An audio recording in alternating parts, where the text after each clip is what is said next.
Hi everyone, in front of me I've got NUBIA Pad 3D and let me share with you how to enable the night light or a comfort mode.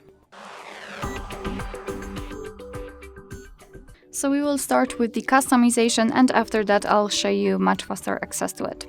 Let's open the settings and here we have to scroll and tap on the display. Now let's localize the night light which is right here, and let's turn it on just by tapping on the switcher. And you can see that the screen turns a little bit yellowish or amber.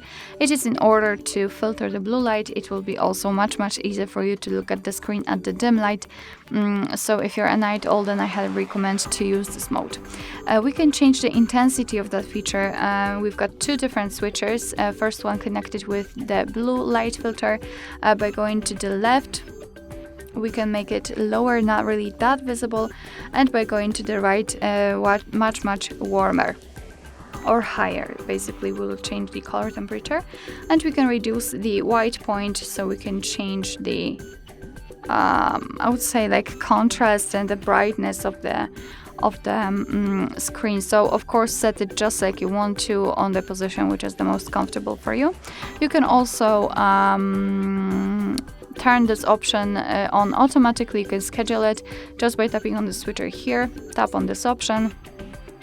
You can turn it on at custom time, so you can freely choose the start and the end time, or turn it on from sunset to sunrise, and here your device will automatically decide when the sunsets and sunrises are. It is, as you can see, location based, so it's up to you whether you want to use it or not. I think I will use simply the manual option.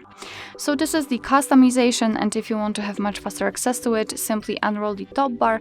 Let's unroll it fully and let's try to find the proper icon, whether it is here or not. For sure we've got reading mode, and there we've got the night light.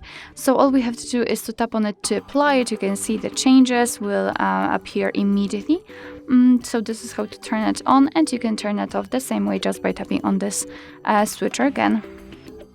Alright, so that will be all. Thank you so much for watching. I hope that this video was helpful, and if it was, please hit the subscribe button and leave the thumbs up.